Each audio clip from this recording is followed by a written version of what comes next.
Johannes Kaiser, diputado y candidato presidencial del Partido Nacional Libertario, muchas gracias por haber venido de nuevo. Encantado, pues. Era lo menos que se podía hacer, aparte que este es uno de los canales más importantes de YouTube, así que no voy a decir que no.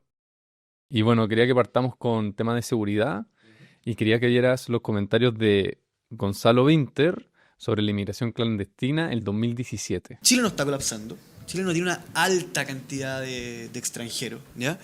Y que finalmente yo creo que más que xenofobia lo que hay... Comparativamente hablando, Claro. Sí, están en estos últimos 10 años... Están entrando mucho, pero tiene que ver con que Chile era un país que estaba muy atrasado en eso, ¿ya? Yo creo que el problema que tenemos en Chile no es con los migrantes. El problema es que en Chile no hay derechos sociales. Ahora, yendo a las políticas públicas, yo creo que Chile está muy equivocado porque Chile le pone trabas al migrante. ¿Y qué pasa? Que cuando tú le pones trabas al migrante, les quitan el pasaporte cuando vienen clandestinos, entonces no les permiten trabajar, sacar la residencia es dificilísimo. ¿Qué le responderías al Gonzalo Winter del 2017? Bueno, se lo respondí el 2017. Probablemente haya declaraciones mías del 2017 respecto a lo que era la inmigración masiva. Que es un irresponsable que si no sabe quiénes están entrando a Chile, está abriendo un tremendo problema de seguridad para el país. Que está reventando el mercado laboral, que le está haciendo dumping a los trabajadores chilenos, que si quiere traer inmigración tiene que hacerlo de manera planificada, tiene que expandir los servicios públicos antes de traer la inmigración, tiene que hacerse cargo de las problemáticas también de integración, y que todo eso normalmente, o si vas a hacer un proceso migratorio, se hace en la previa, no después de que ha entrado la gente. Y que, por lo demás, no puedes disponer de lo que no es tuyo. Yo sé que a Winter le cuesta no disponer de lo que es de otra gente, porque tiene un problema con el concepto de propiedad en sí misma, ¿ya? Pero Chile es de los chilenos. Los chilenos deciden quién vive en Chile con ellos. Eso es una lógica esencial para mantener la paz entre quienes viven en nuestro país y quienes quieren vivir con nosotros. Nosotros establecemos las reglas, nosotros decimos qué tipo de persona queremos y qué tipo de persona no queremos. No queremos un delincuente, pero sí nos interesa que venga un empresario, un médico, ¿por qué no? El punto es que esta gente simplemente, bueno, como no les toca directamente, ¿no? Yo supongo que no tienen ahora un 40 o 50% de personas de Venezuela o con alguna relación o con problemas conductuales del extranjero en el verbo divino del señor Winter. Pero sí lo tienes en otros colegios. Entonces el señor Winter, como lo que es un patrón de fondo que cree que puede disponer sobre las cosas de sus empleados. Pero ahora, por ejemplo, Gonzalo Winter dice: debe haber un control de la frontera y un cierre de los pasos ilegales. Y en eso hay que ser tajante, drástico, invertir tecnología, poner militares, lo que sea, para que nadie entre ilegalmente a nuestro país. Mira, a ver, ¿a cuál Winter le creemos? ¿Al Winter que hace un año atrás seguía votando en contra de endurecer las políticas migratorias? ¿A qué Winter le creemos, damas y caballeros? Al Winter que quería 11 sistemas judiciales distintos, la plurinacionalidad, que nos integráramos con Bolivia, que le entreguemos mar a Bolivia. Yo soy partidario de que Chile explore la posibilidad de darle una salida al mar a Bolivia, ¿ya? Ajá, ¿con soberanía? Con soberanía, pero por voluntad del pueblo chileno, asumiendo todas las aristas, todos los costos, todas las indemnizaciones que se tengan que hacer, pero por voluntad del pueblo chileno y no por la voluntad de los jueces de la Haya. Le creemos al Winter que está asociado con el Partido Comunista, los amigos de Maduro. Le creemos al Winter del gobierno que tenía entonces un acuerdo con Venezuela. Le mataron a un venezolano, por lo demás refugiado en Chile. ¿Le creemos a ese Winter o le creemos al Winter que hoy día aparece robándole los conceptos al candidato que les habla? Y bueno, en la entrevista pasada que tuvimos, tú dijiste: Bolivia va a recibir a las personas que entran a Chile desde su territorio por las buenas o por las malas. ¿Ya? Es decir, si Bolivia no quiere recibir de nuevo a la gente de vuelta, vamos a aplicar las medidas sancionatorias que correspondan. Así es. pero ¿qué piensas hacer con los inmigrantes legales que ya llevan un buen tiempo en el país? ¿Ilegales? Ilegales. Las personas que se encuentran ilegalmente en este país se van a ir de este país. No hay premio por haber sido los primeros en violar la ley de Chile. No puede haberlo. Mira, yo entiendo que en ciertos casos particulares puede haber situaciones muy trágicas, ¿ya? Pero nosotros estamos aquí para gobernar en función de lo que es el interés del pueblo de Chile, solo de los chilenos. Si es en interés de los chilenos que llegue gente del extranjero y nos aporte, lo hacemos. Si no es en interés de los chilenos que entre gente, lo rechazamos.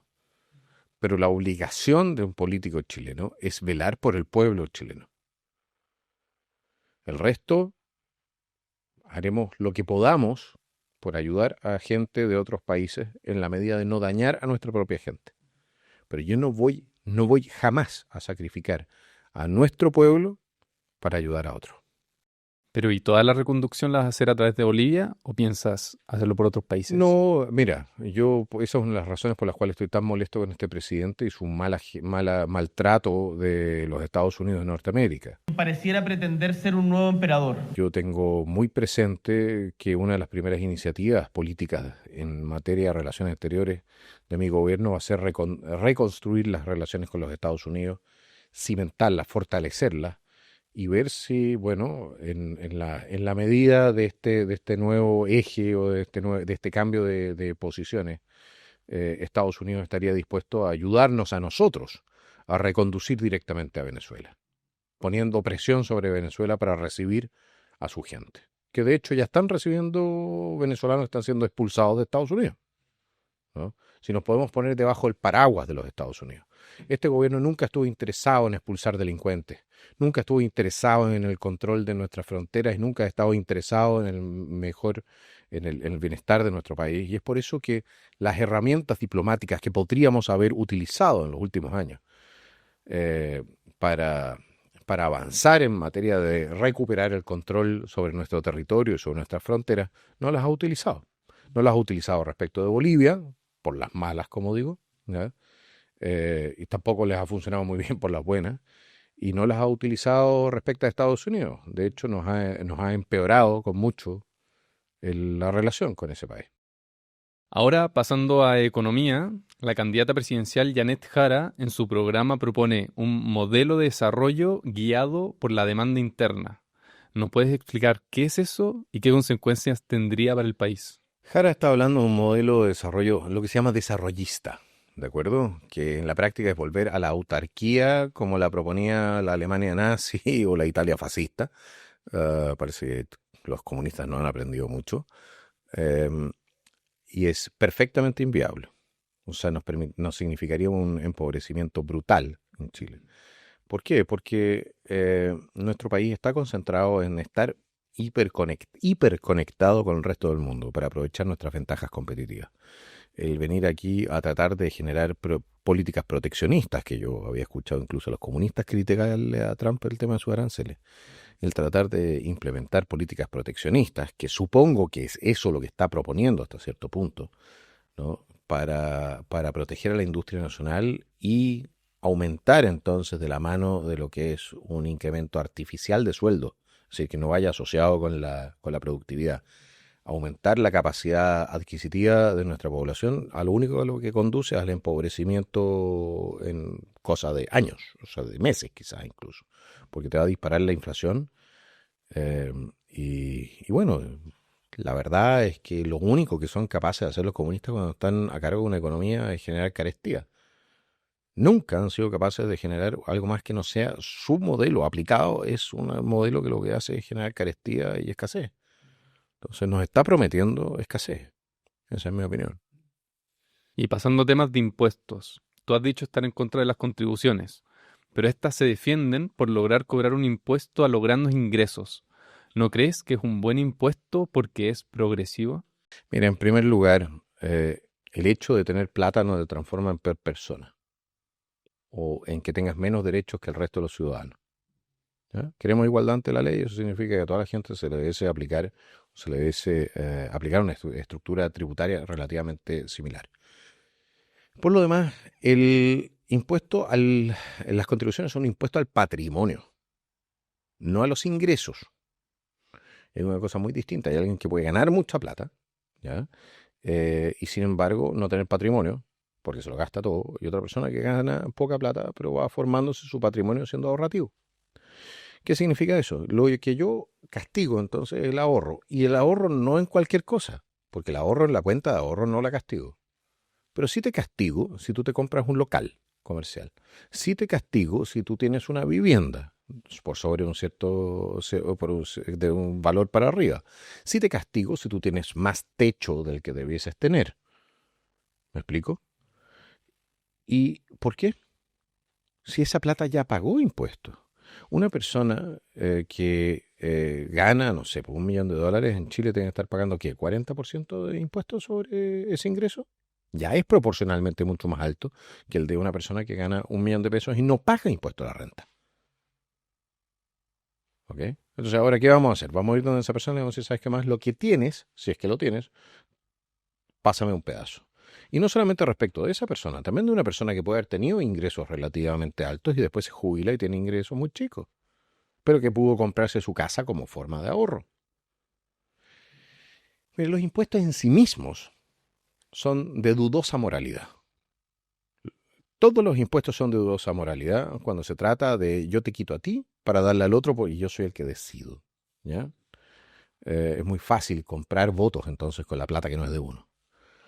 Pero cuando tú ya empiezas a pasarte un poquitito de listo, como sucede con las contribuciones, entonces son claramente inmorales y son contraproductivos. Y en nuestro país hubo muchas voces que defendieron el no aplicar impuestos patrimoniales, por ejemplo, a las obras de arte, a las cuentas de acciones y cosas por el estilo. Esas mismas voces de repente dicen, no, si está bien el tema de las contribuciones.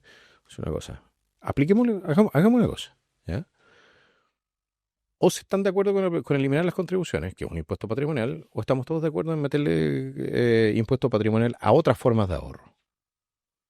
Les puedo asegurar que van a saltar de inmediato a eliminar las contribuciones. ¿Y qué opinas de que hoy la campaña de Evelyn Matei esté de acuerdo con eliminar las contribuciones? Me parece una evolución razonable, por supuesto, que va de la mano de lo que está exigiendo la gente. Y frente a las campañas siempre hay un cierto nivel de oportunismo político. Hay que ver a Winter interesado en la seguridad, ¿no? Yo espero que eso se traduzca efectivamente en un cambio de actitud a la hora de hacer política. Y no me vengan a decir después, no, es que sí, es que queríamos hacer una eliminación de las contribuciones, pero solamente hasta las casas que valgan hasta, no sé, 100 pesos. ¿Ah? Si conocemos a nuestra gente, si les gusta andar cambiando después lo prometido, ¿no? Por otras cosas. Y en temas de sueldo mínimo, me gustaría que vieras las opiniones de Janet Jara. A ver, lo primero que es sobre salario mínimo, Iván, es el cambio de concepto, Iván. Porque el salario mínimo, lo que hemos discutido hasta ahora, todo este tiempo en este país, es cuánto es lo mínimo legal que yo puedo pagar. Pero en realidad la discusión a la que hay que pasar es cuánto es lo mínimo con que una familia vive. Y ese es el salario vital. Y si yo soy presidenta, voy a implementar el salario vital, el salario para la vida. ¿Tú sabes por qué se llama salario mínimo, cierto? El salario mínimo para poder pagarte la canasta básica, etcétera. Es decir, el salario vital. Es sinónimo. La ministra del Trabajo no sabe que el salario mínimo tenía ese concepto como base. Por lo demás, decir lo siguiente, ¿qué es un salario vital? ¿Quién puede pagar un salario vital? ¿El salario vital de quién? ¿De la vida de quién? ¿De Ben Affleck? ¿O de qué tipo de nivel de ingreso? El salario vital en Cuba, que es el país que a esta señora tanto le gusta, son como $6, 6 lucas. ¿No? Entonces la pregunta es como para dejarlo planteado. Nosotros tenemos en este momento, y depende naturalmente de la fuente, entre 25 y 35% de la población que está viviendo o está trabajando en negro, es decir, no cotiza, por A, B o C motivo. ¿Ustedes creen que si subimos aún más el sueldo mínimo, que por lo demás hoy día adquiere menos que lo que adquiría hace 5 años atrás, aumenta o se reduce la informalidad? ¿Aumenta o se reduce entonces la carga fiscal? Estoy hablando de que el Estado tiene que inyectarle más recursos fiscales al sistema como FONASA, por ejemplo, que vive de lo que son las cotizaciones. Creo que lo que han hecho en este último tiempo, especialmente la señora Jara y este gobierno, ha sido encarecer cada vez más el trabajo, o sea, el trabajo formal. Y por otro lado, generaron una sobreoferta de mano de obra que lo que hizo fue desplomarse los sueldos en los últimos 10 años. Nosotros, o sea, el 2016, 2017, cuando andaba el señor Winter, entonces en otra posición política, probablemente era miembro de otro partido político, en esa época el salario mínimo no era tema. Un enfierrador podía ganar 1,5 millones, 2 millones de pesos. Conseguirse una persona por el salario mínimo era prácticamente inviable. Yo me acuerdo muchas señoras de barrios muy encopetados que andaban reclamando porque pues, que no podían darse el lujo de tener una... No. Ahora sí pueden. Gracias a la inmigración masiva que permitió el Partido Comunista, el Frente Amplio, y que toleró con así una sonrisa, entonces también la derecha de la época. No, y además los sueldos están estancados en Chile hace varios años. ¿Qué propuestas tienes para revertir esa cifra? Tenemos que echar a andar la economía. El sistema de mercado tiene su propio sistema de redistribución de la riqueza, ¿de acuerdo? Que es el sistema de oferta y demanda. Si nosotros echamos a andar la economía y aumenta la demanda por mano de obra, por fuerza de trabajo, va a aumentar y aumenta también de la mano de lo que es la capitalización de nuestra sociedad, ¿ya? Aumenta la productividad de nuestros trabajadores, va a aumentar los ingresos de los trabajadores. Si nosotros cerramos la llave de la inmigración masiva y nos hacemos cargo también de ir mejorando la calificación laboral, va a aumentar el ingreso de nuestros trabajadores. Y en la medida que no tengamos déficit fiscal, podemos mantener la inflación controlada de tal manera de que efectivamente los sueldos vuelvan a crecer más rápido de lo que aumentan los precios. No hay gran secreto en esto. Si al final es la actividad económica la que genera la riqueza y la actividad económica privada, porque la fiscal o la estatal es solo pérdida. Entonces, bajamos los impuestos a las empresas para echarlas a andar, aprobamos que hay hay una cantidad de recursos inmensos que están metidos en todo el sistema permisológico, que están paralizados ahí. Se especula entre 60 y 70 mil millones de dólares en proyectos de distinto grado de avance, ¿ya?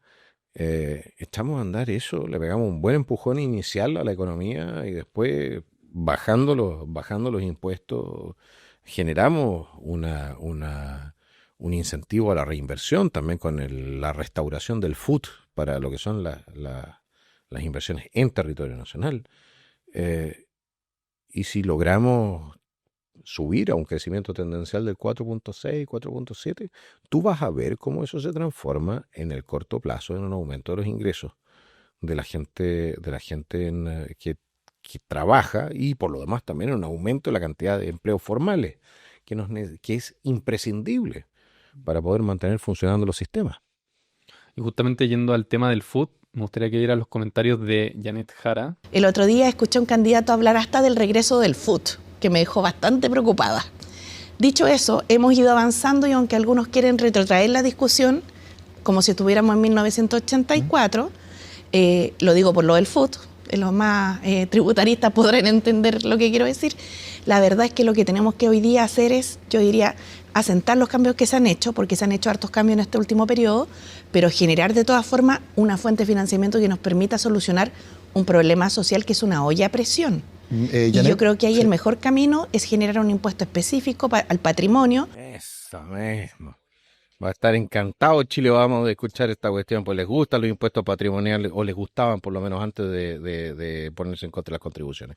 En primer lugar, señora, el FUT significa que a las empresas que reinvertían sus ganancias no se les cobraba impuestos sobre esa plata, sobre las utilidades que eran reinvertidas. Es decir, si yo tenía, por ejemplo, un negocio y yo con la plata que ganaba con ese negocio le hacía una ampliación, no me cobraban impuesto a las ganancias. Y con esa ampliación, por supuesto, yo daba trabajo, porque contrataba al albañil, al eléctrico, compraba cemento, de todas maneras había un ingreso, ¿ya?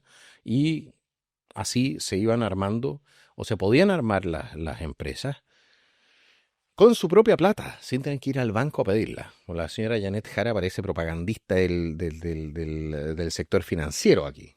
Porque los que ganaron realmente con la eliminación del FUT, ¿ya?, fue el sector financiero. Y la gente hoy día, o las empresas hoy día, tienen que trabajar en la práctica todo el rato apalancados con los bancos. Y eso se transforma también en un aumento de precios. ¿Por qué? Porque mire, si yo no pago, o sea, si yo me quedo con mis impuestos y los puedo reinvertir en mi empresa, yo no pago intereses sobre esa plata. Pero si yo tengo que trabajar apalancado con plata que me prestan, yo tengo que pagar intereses sobre esa plata. ¿Qué significa eso? Que todos los productos y servicios que yo ofrezco tienen que aumentar en valor, tienen que aumentar en precio, ¿ya?, para que yo pueda pagar no solamente hacerme cargo del capital, sino que también poder, ¿cómo se dice esto?, financiar los intereses que le debo al banco. Transformo a los bancos. Lo que hicieron esta gente, lo que hicieron estos genios, ¿ya?, de la economía, fue transformar a los bancos en socios prácticamente de toda la economía nacional, ¿no? Bien ahí, señora Jara, le van a hacer un monumento ahí en Sanhattan. Y sobre los impuestos patrimoniales, ¿qué le responderías? Le respondería que deje de robar.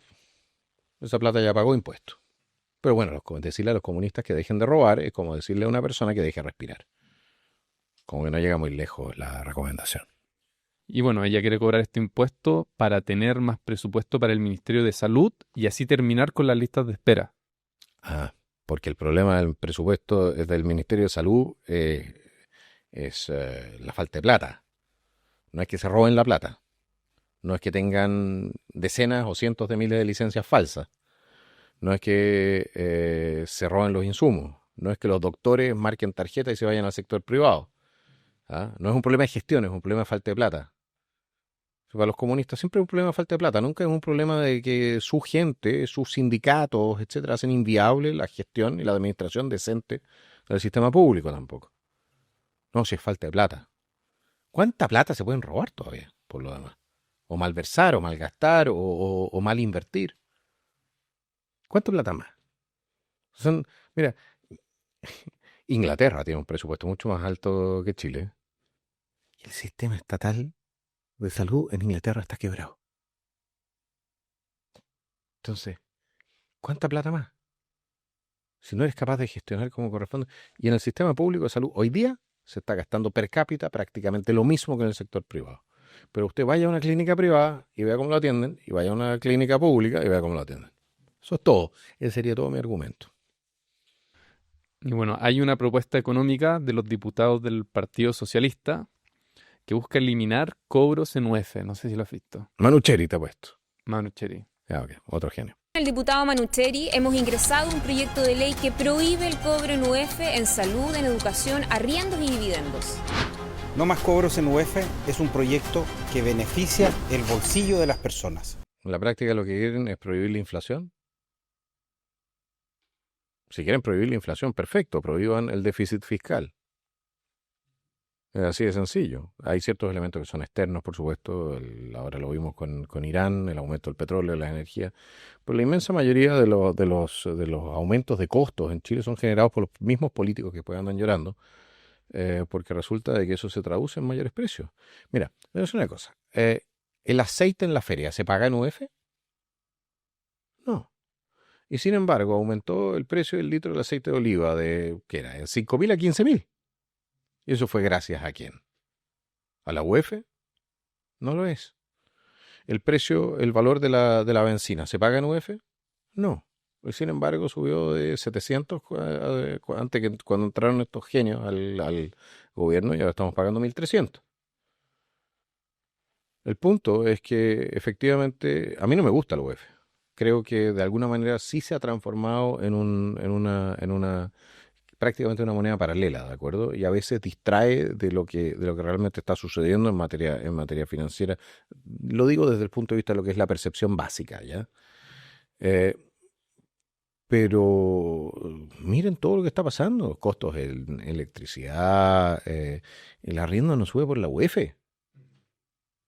Lo que sí traduce, lo que hace la UF, lo que sí hace es traducir la inflación de inmediato a costo. Eso es correcto.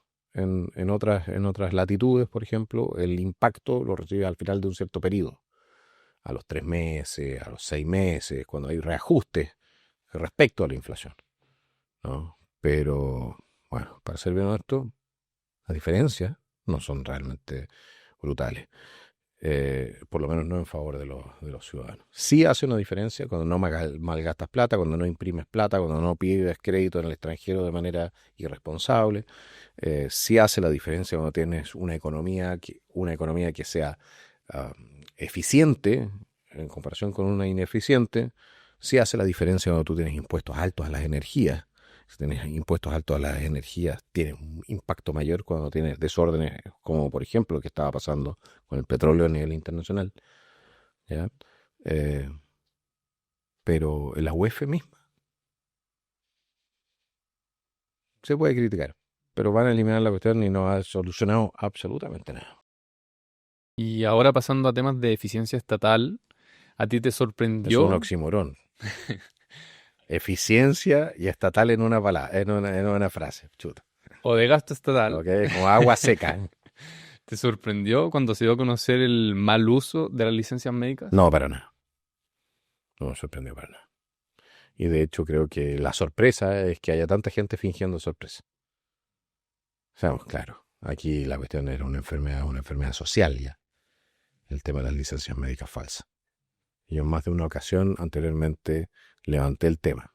O sea, que más tengan presente. Si usted toma una licencia médica que no le corresponde, usted está matando a alguien. Así de duro. Y sobre las irregularidades que detectó la Contraloría por más de 1,5 billones de pesos. A veces es difícil de mencionar esas cifras. Parte, y eso solamente, son 1.500 millones de dólares, es el equivalente al 150% del presupuesto total de Carabineros. Pues, para que se hagan una idea de lo que tú podrías financiar con la plata que se estaba perdiendo ahí. Eso es solamente una parte, es una fracción de la plata que se está perdiendo. Nosotros nos metemos con el tema de la... Súmale a eso los cientos de millones de dólares que se están perdiendo en las licencias falsas. Los cientos de millones de dólares que se están perdiendo, por ejemplo, en entregarle bonos a personas que no debiesen recibirlos porque están en una situación económica mejor de la que dicen que tienen. ¿Ya? No, estáis hablando de... Hay mucha. Y súmale, hoy día creo que apareció un artículo que duplicamos la cantidad de funcionarios estatales en 10 años, de 500.000 a casi 1 millón. Esos nuevos 500.000 también es mal gasto. Hoy no son más carabineros, evidentemente, ¿no? Y con 500.000 y si fuesen solamente soldados, con 500.000 de hombres estaríamos haciéndole la competencia a los chinos. Pero si llegas a ser presidente, ¿qué reformas específicas harías para fiscalizar y corregir todo esto?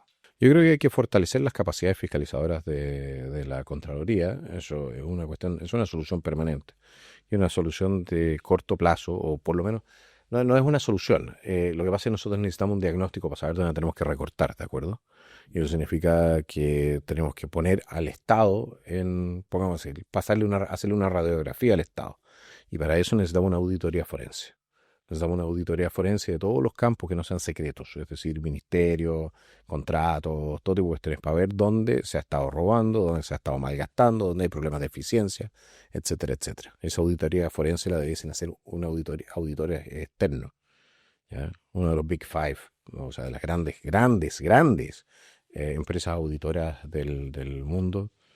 Agarrar a una y se le saque más una o a las 5 y cada uno tenga un pedazo del Estado a auditar, ¿ya? Y lo mismo con las empresas públicas para determinar dónde pues una auditoría forense, dónde se ha robado, dónde se ha perdido, dónde se ha malgastado, y por lo demás ir a buscar los responsables después, si esta cuestión no puede ser gratis. Así que esa es nuestra aproximación a esa materia. También se ha hablado mucho sobre la dieta de por vida que va a recibir Gabriel Boric de más de 16 millones de pesos. ¿Qué opinión tienes tú sobre eso? En primer lugar, corrijamos, no es una dieta de 16 millones de pesos. O sea, dieta de 8 más... Son 8 más las asignaciones. Las asignaciones no son parte de la dieta, no pasan por la cuenta no pasarían por la cuenta de Boric, sería algo así como la oficina del expresidente, ¿de acuerdo? Y sí, naturalmente con 40 años te vas y estás percibiendo un sueldo de 8 millones de pesos y no tienes que mover un dedo más el resto de tu vida. ¿Ya? Eso está claro y no es necesariamente algo que sea fácilmente vendible a la ciudadanía. Hacerle presente, eso sí, que eliminar esa dieta tiene ciertas complicaciones que tenemos que ver también cuando lo hagamos. Y no digo si es que, digo cuándo. Que es dónde va a poder trabajar el presidente después. Porque el presidente se lleva mucha información reservada y tiene muchas redes de poder. ¿Ya? A mí no me gustaría ver a un presidente de la República, no estoy hablando del señor Gabriel Boric, porque no me puedo imaginar tampoco que lo contraten en alguna parte. ¿Ya? Pero un presidente de la República no lo veo yo trabajando, por ejemplo, expresidente para la CGE, que es la empresa china de distribución de energía, o en él, que entonces interese en Chile, teniendo el presidente la cantidad de influencia que tiene. ¿Ya? Pues si no nos puede pasar lo que pasó en Alemania cuando el ex canciller Gerhard Schröder terminó trabajando para Gazprom de los rusos. Entonces, tenemos que darle una vuelta. ¿Qué es lo que queremos hacer? ¿Cómo lo queremos hacer? Yo creo que hasta el momento la discusión ha sido bien básica. Es que queremos quitarle, ya perfecto, pero ¿qué vamos a hacer después? ¿Cómo lo vamos a hacer? ¿Qué cosas, qué inhabilidades puede tener? ¿Cuáles inhabilidades no? ¿Dónde podría trabajar?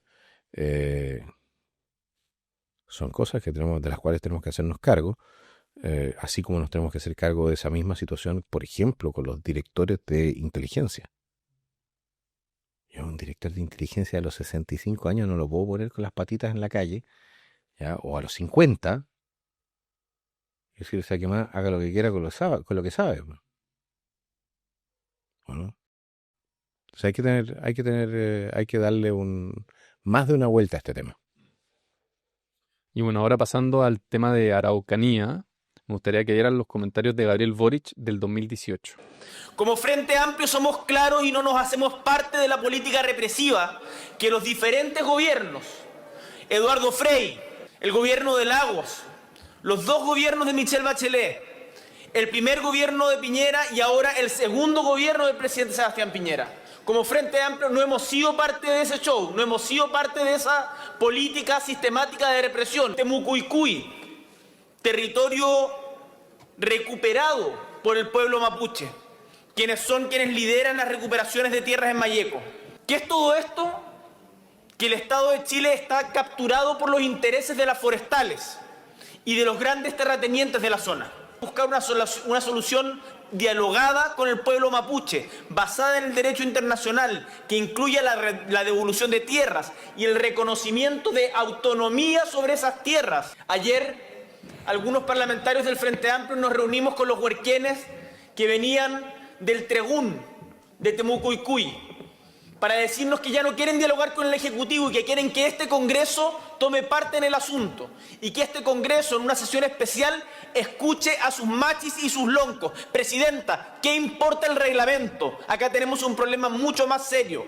¿Qué importa el reglamento? No, que nos interesa el Estado de Derecho, pero no me importa el reglamento. Y al final terminé también fregándome a 2 ministras comprando una casa que no debía comprar.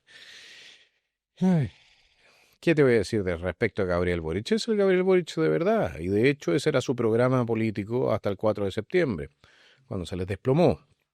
Y es lo que trata de seguir impulsando con su acuerdo de paz por la Araucanía. Es la misma basura. Es la misma basura. Y específicamente con lo que dice de dar autonomía al pueblo mapuche. Bueno, eso es ponerle dinamita. Eso significa tener 2 sistemas de representación político paralelo, en razón de la pertenencia étnica. Es decir, es un racista. Y bueno, de alguna manera, Boric, sí, se vistiese un poco mejor con Hugo Boss, se pusiese corbata, de repente se puede poner unas calaveras aquí, le quedaría bien. Es un racista. Es un racista que pretende que en Chile existan derechos u obligaciones de acuerdo con la pertenencia étnica. Yo conozco muchísimos mapuches y todos ellos son orgullosos chilenos.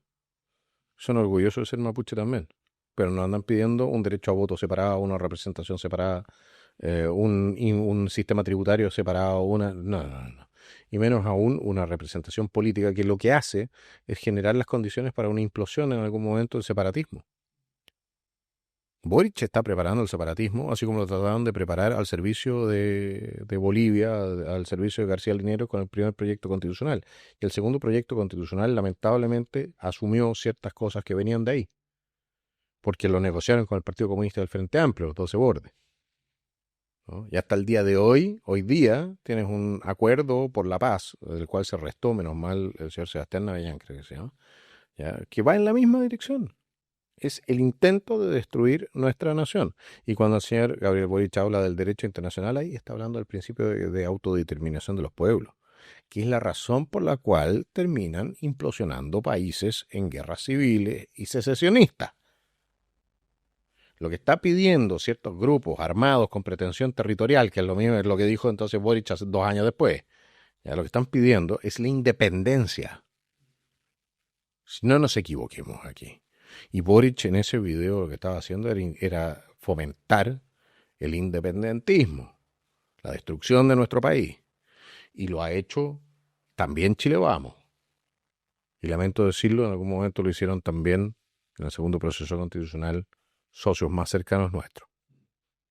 Pero hoy el presidente Gabriel Boric dice... Yo creo que en la región han habido actos de carácter terrorista. ¿Tú le reconocerías la postura que tiene actualmente el presidente? Yo encuentro que de alguna manera era eso o terminar internado en el Peralto. Evidentemente que ha evolucionado. Pero decir también una cosa, ese Boric que gritaba ahí, desaforado, me encantaría que hablase entonces con el Boric que ha tenido entonces el estado de excepción más largo de la historia de este país. Creo que le está compitiendo ya al estado de excepción. ¿Cuándo se levantó definitivamente el estado de sitio en los 80, 70, 80? No sé cuándo, creo que el 77, una cosa así. Pero ya la cuestión se está poniendo un poco ridícula, el estado de excepción constitucional en el sur. Porque es un estado de normalidad. Un estado de restricción a los derechos constitucionales de los ciudadanos, porque el señor Boric, por lo demás, nunca ha querido apretar realmente a Temuco-Cuy. Los que lo han hecho un mejor trabajo, sin duda, en la Fiscalía, pero tampoco ha llegado suficientemente lejos como para decir, ¿sabes qué más? Aquí nosotros hemos resuelto este problema de una vez por todas. Y bueno, si tú eres presidente, ¿vas a mantener el estado de excepción? No en la forma en que está en este momento. Yo siempre lo he dicho, yo quiero pasar de un estado de excepción reactivo, que es defensivo, donde no tengo suficiente tropa para defenderlo todo, y por lo tanto siempre si estos delincuentes, criminales, terroristas, asesinos deciden atacar alguna parte, van a atacar ahí donde tú no estás, porque no son estúpidos, ¿no es cierto? Ellos deciden dónde atacar. Como no tengo suficiente para protegerlo todo, al final no protejo nada. Lo que yo quiero es instaurar estados de excepción que me permitan a mí atacar. Yo quiero ser el atacante. Yo quiero identificarlo. Yo quiero saber dónde están. Yo quiero establecer el estado de excepción de sitio sobre ese territorio. Entrar con toda la fuerza necesaria, detenerlo o desactivarlo o eliminarlo si se resisten. ¿Ya? Y en el marco de ese estado de sitio aplicar la ley marcial y que de inmediato que salgan prácticamente detenidos y condenados de ahí, directamente a las cárceles. Eso es lo que quiero hacer. No quedarme en una charada, en un espectáculo que es cada vez más, parece más un circo pobre, ¿no? En que nos desgastamos y hacemos pedazos a nuestra tropa también. En el último debate en ELA, justamente sobre la Araucanía, tú mencionaste que existen vínculos entre el Partido Comunista y las FARC de Colombia. Sí. ¿Qué pruebas tienes para decir algo así? Métanse a Google, busquen correos electrónicos FARC Partido Comunista. ¿Qué pruebas tengo yo? Las pruebas están ahí, es noticia, fue noticia en todo el país. 2015. Denunciantes de esto fueron Sebastián Piñera y Alberto Espina, que después se olvidaron por lo visto de esto y se andan dándose la mano con esta gente. Ahí están, los correos electrónicos siguen publicados en la BioBio. Y justamente el 2015, cuando se supo, también se supo que la presidenta Bachelet había recibido esta información en mayo del 2008 por parte del presidente colombiano Álvaro Uribe, pero no fue entregada al Ministerio Público luego que considerara que no había delito alguno. Si a ti te llegan esta información de estos correos, ¿qué harías? En primer lugar lo pongo a disposición del Ministerio Público. Dice el Ministerio Público, de hecho, se activó de la mano del fiscal Jubetich. Y hay de aquel que no persiga las responsabilidades que corresponden. Jubetich trató de hacerlo. La Corte Suprema le tiró el caso abajo porque dijo que la prueba no era suficiente o que había sido obtenida de manera ilegal, lo cual no es un problema porque Chile no obtuvo esa prueba de manera ilegal. ¿Ya? Yo personalmente habría acusado constitucionalmente a los jueces de la Corte Suprema que decidieron así. Porque evidentemente era una protección para el Partido Comunista. Una resolución que protegía al Partido Comunista de asumir sus responsabilidades por haber despachado a sus militantes a entrenarse con una organización narcoterrorista para venir de vuelta a Chile a hacer lo que han hecho en nuestro sur. El Partido Comunista tiene que responder por los muertos, por los heridos, por los daños y por los incendios que ha sufrido nuestro país durante décadas. También en Chile aún persisten fuertes prejuicios hacia los pueblos indígenas. ¿De qué maneras crees que podrían superarse y qué acciones impulsarías para garantizar su plena inclusión en la sociedad?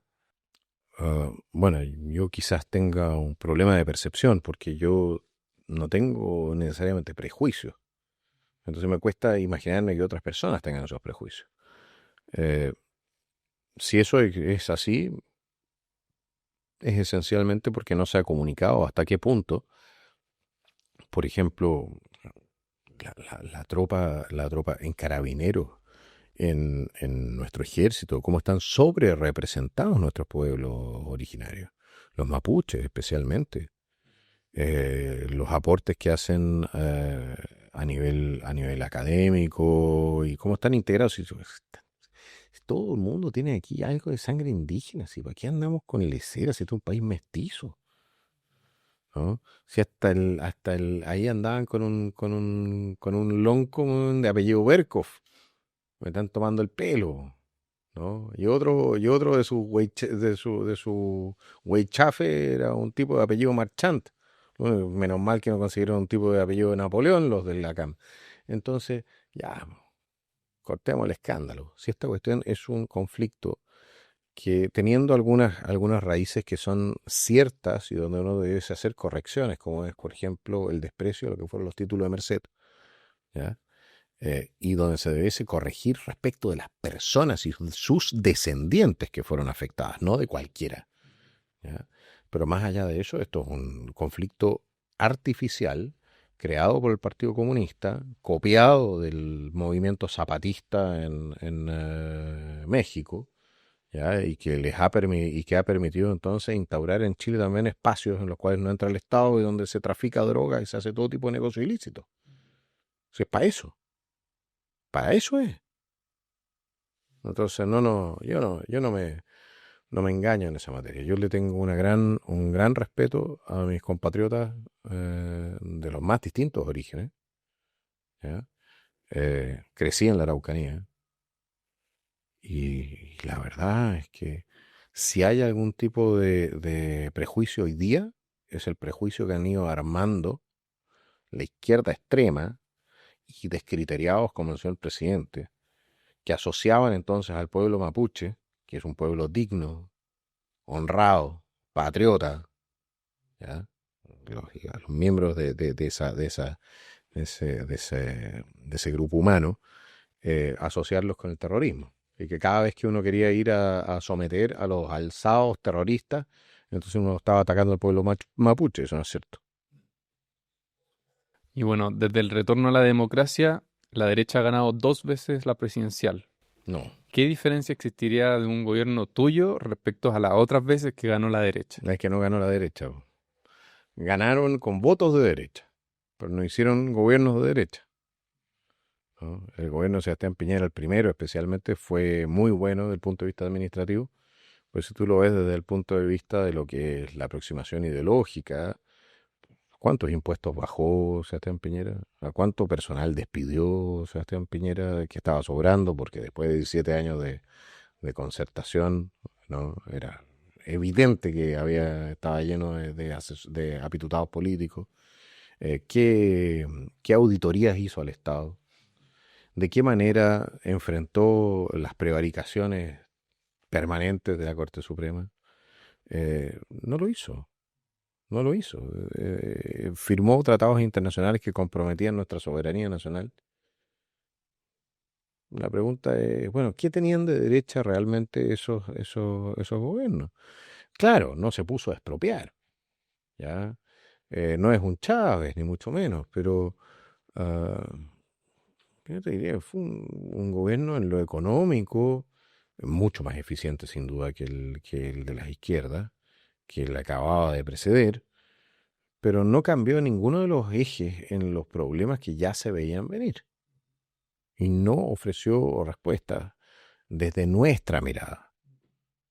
Y si tú no logras tener mayoría en el Congreso, ¿cómo piensas gobernar y hasta qué punto estás dispuesto a ceder en tus posiciones? Es que eso es un tema que tú tienes que ver caso a caso, primer punto. Segundo punto, el presidente de la República en Chile cuando tiene pantalones gobierna.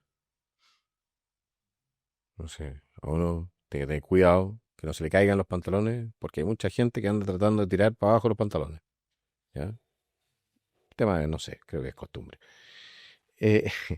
Pero en Chile, el presidente de la República, a través de los reglamentos, a través de los decretos presidenciales, etcétera, etcétera, tiene una capacidad de intervenir en el sistema brutal. Si no es que no pueda. Puede determinar las prioridades legislativas, puede tener a todo el sistema político bailando y cantando, ¿ya?, en torno a lo que sean sus prioridades. Porque es un sistema presidencial. Y en ese sentido, si uno trabaja bien el tema, yo creo que es perfectamente factible también conseguir las mayorías que se necesitan para hacer ciertas reformas cuando se necesitan a nivel legal. El resto es reglamentario. Y el resto también son decisiones administrativas. Y a veces son decisiones políticas. Estar dispuesto a ir al conflicto. En Chile la clase política es muy reacia. O sea, no la clase política, estoy hablando de la derecha. ¿Ya? Es muy reacia a ir a ciertos conflictos para arreglar cosas que dicen, bueno, no, sí. No te vayas a agarrar con la NEF, ya. Bueno. Últimamente, Janet Jara dijo... ¿Usted no considera una dictadura Cuba? No, yo creo que Cuba tiene un sistema democrático distinto del nuestro, que efectivamente Pero hay partido único, como muchos no hay países. libertad, por supuesto, no hay libertad de expresión, no hay libertad de medio. Mire, hay un partido único, no es el único sistema así, creo que cada pueblo tiene que definir su gobierno, pero sí le quiero decir que a mí lo que me alerta más de esta situación internacional es que la principal consecuencia que se vive en el pueblo cubano, para todos quienes se preocupan de los temas internacionales, está omitida en el debate, y eso es cómo están viviendo los cubanos y las cubanas hoy día, que están en una situación muy compleja por una decisión de Estados Unidos que realmente los tiene asfixiados. Los comunistas efectivamente tienen una definición de democracia que es distinta a no es democracia liberal, ¿ya? Es lo que ellos llaman, creo que es una democracia orgánica o algo así, ¿ya? Que toda la disidencia y todo lo que se diga y todo tiene que pasar por el Partido Comunista, o sea, hay un solo partido, ¿ya? Y la democracia se da dentro del Partido Comunista. Lo que pasa es que en Chile es poca la gente que ha estudiado el Partido Comunista y aquello en lo que cree el Partido Comunista. Yo sí lo he estudiado. ¿Ya? ¿Cuál es la pregunta? Disculpa. ¿Qué relación tendrías tú con Cuba? Yo tendría probablemente con Cuba la relación... Mire, yo no me gustan tener relaciones diplomáticas con Cuba. Creo que cortaría las relaciones diplomáticas con Cuba. Creo que y haría lo imposible por apoyar todo intento para restaurar la democracia y la libertad de esa isla y a los cubanos. Lo mismo con Venezuela. También hay personas que tienen preocupaciones de cómo tú te manejarías internacionalmente, si puedes llegar a tener comentarios duros con otros presidentes. ¿Qué les responderías? No me da relativamente... Mire, yo trato de no ensuciar la pelota. Nosotros podemos tener diferencias muy importantes, ¿ya? Pero... usted verá que yo trato mucho peor a los nuestros que a los de afuera. ¿Por qué? Porque estamos en casa, ¿ya? Y porque yo creo que hay una diferencia esencial entre lo que son los intereses nacionales y mi opinión personal. Yo puedo tener una opinión personal muy dura respecto de ciertas figuras a nivel internacional, ¿ya? Y la puedo articular incluso, ahora que soy ciudadano, simplemente. Pero como presidente me voy a guardar mucho de hacer cualquier cosa que pueda dañar los intereses chilenos. Y en ese sentido, ¿cómo crees que lo ha hecho Gabriel Boric?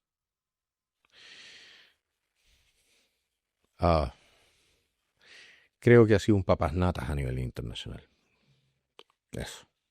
Su política internacional ha sido un desastre.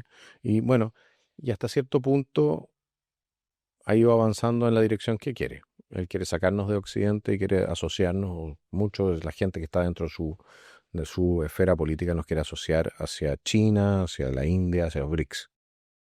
Y en otros temas de seguridad, Winter dice... La derecha cree que hay que armar a los civiles, que la gente tiene que andar con armas.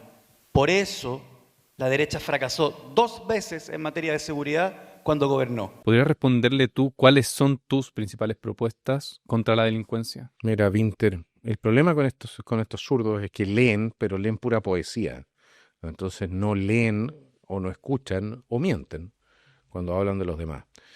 Vamos viendo, nosotros estamos hablando aquí de un sistema, el sistema de control de la criminalidad que tiene sus complejidades, ¿ok? La primera complejidad es evidentemente controlar el contrabando tanto de personas como de armas, drogas, etcétera, que pasa por nuestra frontera. Ahí tú tienes un campo en el cual tienes que operar. Ese campo, yo no soy partidario de andar construyendo la muralla china, yo sé que suena muy bien y todo el tema, pero yo me hago cargo de que hemos evolucionado un poco desde el tiempo de los chinos y los mongoles. Entonces tú para controlar una frontera hoy día no necesitas una muralla, que una muralla por lo demás solamente te sirve si tienes gente dispuesta a defenderla encima de la muralla. Nosotros somos partidarios de tener un sistema muy, ¿cómo se dice esto? Condensado, de sistema de sensores de aproximación, ¿ya? Y vigilancia satelital de nuestra frontera, con la última chupa del mate, y lo podemos arrendar por lo demás, ¿eh? Ni siquiera tenemos que comprar el satélite. Cuando colocamos geoestacionario, podemos controlar la frontera. De la mano de eso, y al identificar la gente que está entrando a nuestro territorio, ya sea porque es inmigrante ilegal o por contrabando, lo que fuera, tener unidades de respuesta rápida. Entonces, capturar a la gente que va entrando. ¿Y qué haces? Lo primero que haces, si ya tenemos las cosas listas con Bolivia, ¿no?, es entregar a los contrabandistas, por ejemplo, a Bolivia o sancionarlos penalmente en Chile, y a los extranjeros que están ingresando a nuestro país los colocas en los campamentos que queremos crear para su deportación inmediata de vuelta a Bolivia, en el caso de que eso sea viable en ese momento específico, o para su deportación a su país de origen, ya sea Colombia, puede ser Ecuador, dependiendo de dónde venga. ¿Ya? Esa es la primera respuesta. La respuesta nuestra es control de frontera, con lo cual también impide el ingreso de armamento, drogas. Vamos a colocar como diría Donald Trump, los escáneres más bonitos del mundo. Vamos a ponerlos entonces para controlar lo que es el acceso a través de container, etcétera. Normalmente andan corriendo los escáneres, yo no sé por qué. O quizás sea porque justo cuando sacáis el escáner, lo lleváis a otro paso fronterizo, pasa justo la mercadería ilegal por el paso fronterizo donde antes estaba el escáner. No, vamos a tener todas nuestras fronteras bien controladas, todas, con la tecnología que corresponde. La plata, me van a disculpar, pero la plata nos falta para esas cosas. No es que sea un gasto imposible de soportar. Después estamos hablando de la criminalidad en Chile, o sea, en el resto del territorio nacional. Aquí tenemos el grifo, cerramos el grifo, ¿no es cierto? El resto del territorio nacional tiene problemas serios de criminalidad y anomia. ¿Qué significa la anomia? Significa que no se respetan las reglas, no se respetan las normas. Esto empieza desde el grafitero en la esquina, pasando por el que hace robo hormiga en los supermercados, o ya hasta los delitos de mayor gravedad.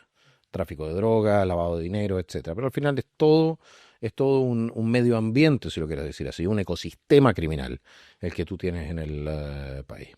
Y para enfrentar ese ecosistema criminal tienes que, primero, reforzar los instrumentos de combate a ese ecosistema criminal. ¿Cuáles son? La Fiscalía, ¿ya?, que en mi opinión no debiese estar conduciendo las investigaciones, sino que los juicios.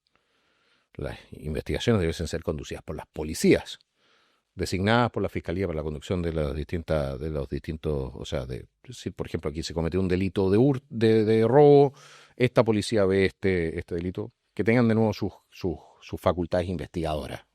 Autónoma. La Fiscalía tramita el juicio, pero no ordena las diligencias. Entonces, primero fortalecer la Fiscalía para que pueda tramitar como corresponde el juicio. Fortalecer a las policías en número y en capacidades. En número especialmente Carabineros, porque Carabineros tiene que volver a ser una policía preventiva, no reactiva. Preventiva significa que tengamos carabineros en las calles y que los tengamos a una distancia que implique que puedan estar llegando en un transcurso de no más de 8 minutos a cada lugar donde se produzca algún delito. Para eso necesitamos recuperar la planta, es decir, más o menos 12.000 carabineros más ahora, y aumentar la planta en por lo menos 8.000 para hacernos cargo de lo que ha sido el cambio y la densidad demográfica de nuestro país, para mantener la proporción carabinero por cada 1.000 habitantes que tenemos que tener para cubrir también nuestros espacios. Eso va de la mano de una reforma también al Poder Judicial y a la Fiscalía, a las normas, pero especialmente la persecución de aquellos jueces y fiscales que son activistas políticos y que se han dedicado a desfondar la moral de nuestras policías y en su capacidad de reacción al crimen y al crimen organizado. Y un fortalecimiento de la contrainteligencia dentro de las propias instituciones para identificar aquellos elementos que están cayendo y son comprados por el crimen organizado. Esa contrainteligencia es esencial y tiene que ser aplicada también a políticos y tiene que ser aplicada. Tenemos que tener una especie de FBI, ¿ya?, que sea capaz de perseguir los ingresos ilegales de políticos, jueces, etcétera, que esté encima de todo el aparato y esté buscando entonces a quienes se están entregando al narco o están siendo parte del ecosistema criminal desde la institucionalidad. Y ahí estamos recién empezando, señor Winter. ¿Se da cuenta que esta cuestión no es tan fácil? Ya estamos recién empezando, porque ahora tenemos el sistema judicial ordenado con en lo posible un cambio en el sistema de nombramientos para que los políticos no metan los dedos. Lo mismo pasa con la Fiscalía, cambio de las facultades de investigar. Y bueno, y tenemos que meter preso a los criminales. Y para meter preso a los criminales necesitamos 90.000 plazas, por lo menos más, en el sistema carcelario. Ahora la pregunta es, ¿dónde las hacemos? ¿Alta seguridad o baja seguridad? Más barato es por baja seguridad. Y nosotros tenemos cárceles de alta seguridad que hoy día están ocupadas al 36-38% nomás. Nosotros tenemos que tener un cambio en lo que es la gestión de Gendarmería. Tenemos que fortalecer Gendarmería también como institución, disciplinarla.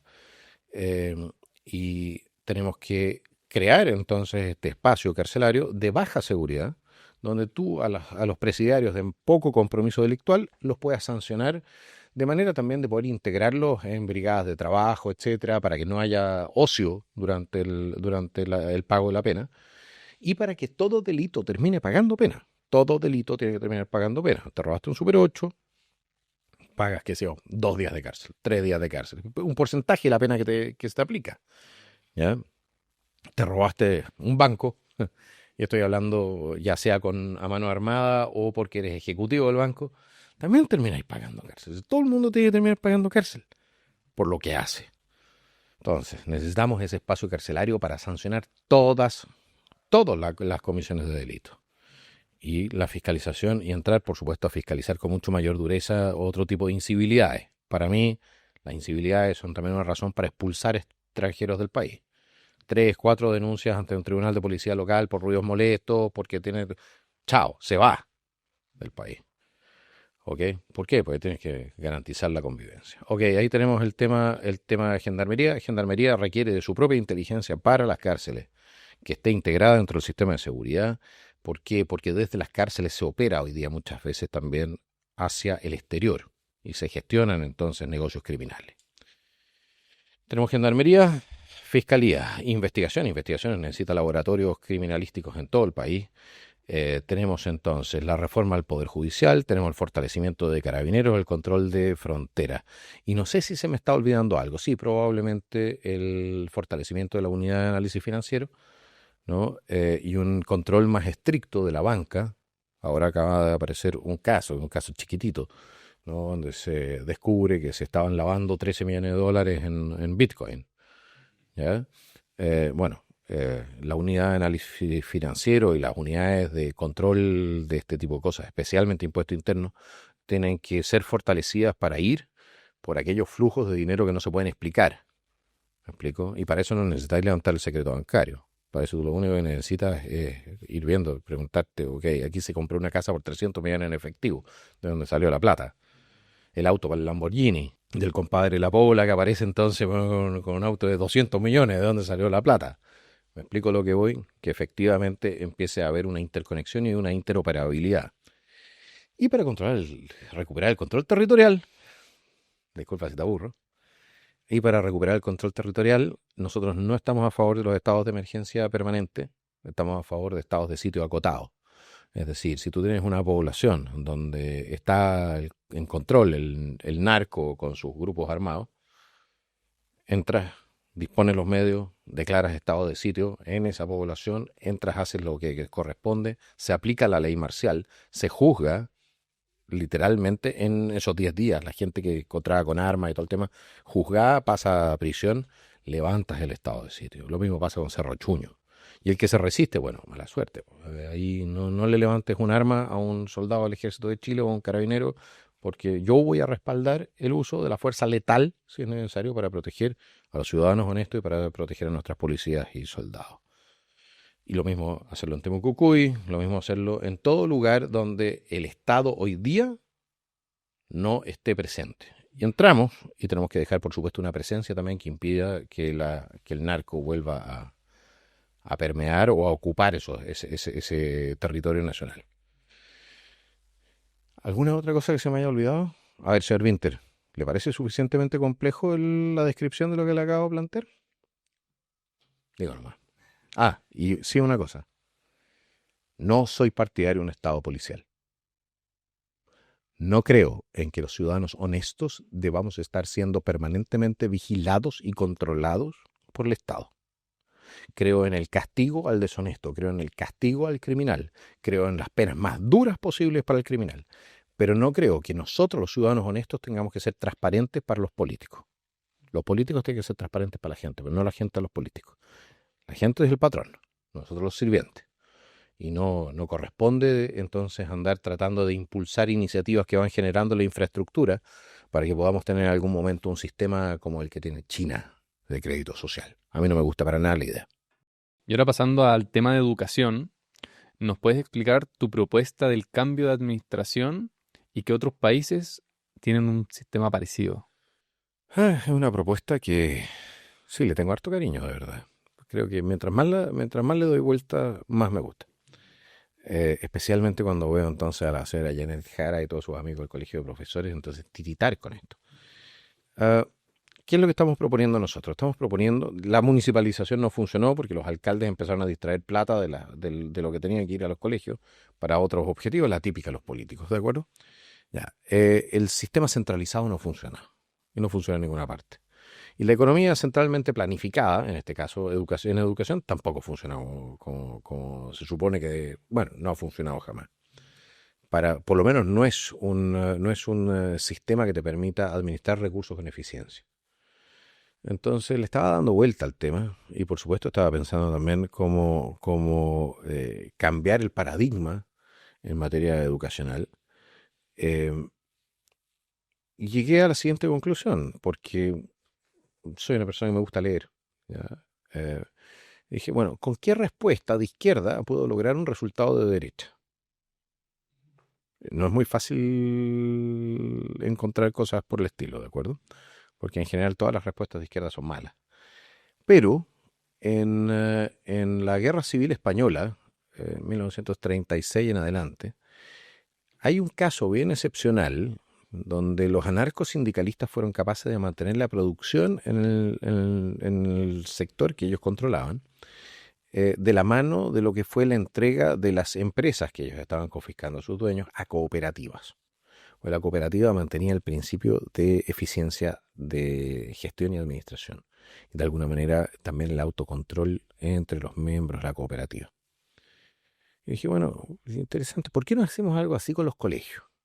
En vez de tener toda la estructura administrativa encima, transformamos al Ministerio de Educación, y por eso en algún momento dije, eliminemos el Ministerio de Educación, ¿ya? Pero transformamos al Ministerio de Educación en una especie de superintendencia en la práctica, ya que esté fiscalizando, y chequera electrónica, y que le haga llegar la plata directamente a los colegios administrados por una administración profesional, ya en forma de cooperativa, pero esa cooperativa esté compuesta entonces por sus profesores, sus asistentes de la educación, etc. ¿Me explico? Entonces eliminamos toda la superestructura administrativa y toda esa plata que nos estamos gastando ahí, más la plata que ya está llegando a los colegios, lo inyectamos directamente al colegio, a las cooperativas que estén a cargo de los colegios. Y esto de la mano, por supuesto, de un sistema donde los contenidos mínimos, etcétera, son establecidos en cooperación con los padres, un sistema de ¿cómo se dice esto? De conversación o no diría, puedes decir incluso inclusión, ¿ya? De inclusión de los padres en la definición de las materias que vean sus niños. Y transformamos entonces la educación estatal en una educación pública, financiada por el erario público, pero sin una administración estatal, sin una verticalidad estatal. ¿De acuerdo? Con eso se generan una serie de dinámicas. En primer lugar, un profesor miembro de una cooperativa que no va durante un mes porque resulta que andaba de vacaciones en alguna parte con licencia, probablemente sus colegas le digan: oye, compadrito, usted patán, fuera. ¿Ya? En segundo lugar, si metemos ciertos elementos para incrementar también el incentivo, por ejemplo, a mejorar los rendimientos de los alumnos con peores rendimientos, no con pruebas estandarizadas, etcétera, podemos generar también una mayor atención en esos niños. El tema de la inclusión, de todas maneras, tema de inclusión tenés que verlo, la ley de inclusión tiene que ser revertida. O sea, nosotros tenemos que volver a colegios especiales para niños con necesidades especiales. Ha sido un desastre lo que se ha hecho en esta materia. Por lo menos ese es el comentario que me ha llegado. Tenemos que hacer un análisis muy profundo de eso. Pero, ¿qué te permite esto? Permite entonces a los colegios públicos competir en condiciones similares, ¿ya?, de financiamiento con los subvencionados, particulares subvencionados, o incluso con los privados. Y permite a los profesores hacer aquello para lo cual estudiaron. No solamente les mejora el ingreso, porque va a tener una mayor cantidad de recursos disponibles para los ingresos, pero les va a permitir desarrollar proyectos educacionales así como ellos consideren que es correcto. ¿Ya? Porque quitas de encima todo el aparataje y el andamiaje. ¿Dónde está funcionando algo así? No sé si idéntico, pero similar, interesantemente, en Cataluña, en el norte de España, y creo que hay 2 o 3 países más donde tienen sistemas similares de gestión. Hay otros países donde también esto se hace, este sistema de cooperativas se utiliza para la salud y no ha tenido malos resultados. También estamos pensando en un sistema de autogestión para el sistema de salud, ahí donde hay ya núcleos urbanos más grandes. En educación, esto no aplica para los colegios unipersonales o donde solamente hay 2 o 3 profesores o algo así. ¿De acuerdo? Eso se mantendría más o menos como lo tenemos ahora, pero espero que mejor gestionado y con mayor... porque tenemos que subsidiar aquellas zonas que son rurales y aquellas que tienen entonces menor densidad de población. Y ahora una de las últimas preguntas.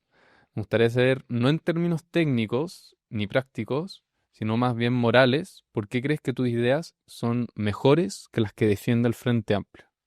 Porque en primer lugar nosotros creemos que existe algo correcto, que existe la verdad. No somos deconstruidos. No creemos que la verdad sea algo, tú tienes tu verdad, yo tengo mi verdad. No, nosotros creemos en la existencia de la verdad. Puede que no dominemos toda la verdad, puede que no la entendamos completamente, pero aceptamos que existe la verdad y por lo tanto la posibilidad de descubrirla. ¿Ya? Y en ese sentido entendemos también que existe lo bueno y lo hermoso. Mientras que el Frente Amplio adora lo decadente, lo feo, miente porque no cree que exista la verdad. Nuestra aproximación es una aproximación eminentemente ética, ¿ya? Pero desde la ética que nace desde la convicción trascendente de que existe un creador y que somos creación y que por lo tanto hay derechos que tú no puedes tocar porque no te corresponde. En el Frente Amplio esa visión no existe. No existe la comprensión de que existe lo bueno y lo malo en razón de una visión trascendente de la sociedad y el ser humano. Todo es el poder, no hay límites. Por eso actúan como actúan. ¿No? Tú hace unos años vivías en Austria. ¿Tú no te arrepientes en algo, en haber entrado tan de lleno en la política y de las consecuencias que eso tiene? Una vez al día me arrepiento. Cuando me levanto en la mañana. ¿Y hay alguna situación específica que pasó cuando estabas en Austria que te motivó a entrar en política? Lo que pasa es que yo estaba haciendo un programa de política quizás parecido a lo que estás haciendo tú, pero con bastante menos medios. Estaba haciendo programas de política y mi audiencia me decía, bueno, ya, pues, si te gusta criticar tanto, vaya, pues, haga. Juéguesela. Y en un momento dije, ¿sabes qué más? Hace tiempo que no estaba en Chile, no había visto a mi papá, estaba con un poco echaba de menos, la verdad. Dije, bueno, voy a Chile, aprovecho de hacer una campaña de diputado, revuelvo un poco el gallinero, armo uno que otro escándalo y después me vuelvo a Austria. No pensé que fuera a ganar, y mucho menos pensé estar en la situación en que me encuentro en este momento. Johannes Kaiser, muchas gracias por haber venido de nuevo. Muchas gracias por la invitación, siempre un placer y bueno, en el futuro nos vemos de nuevo, si Dios quiere.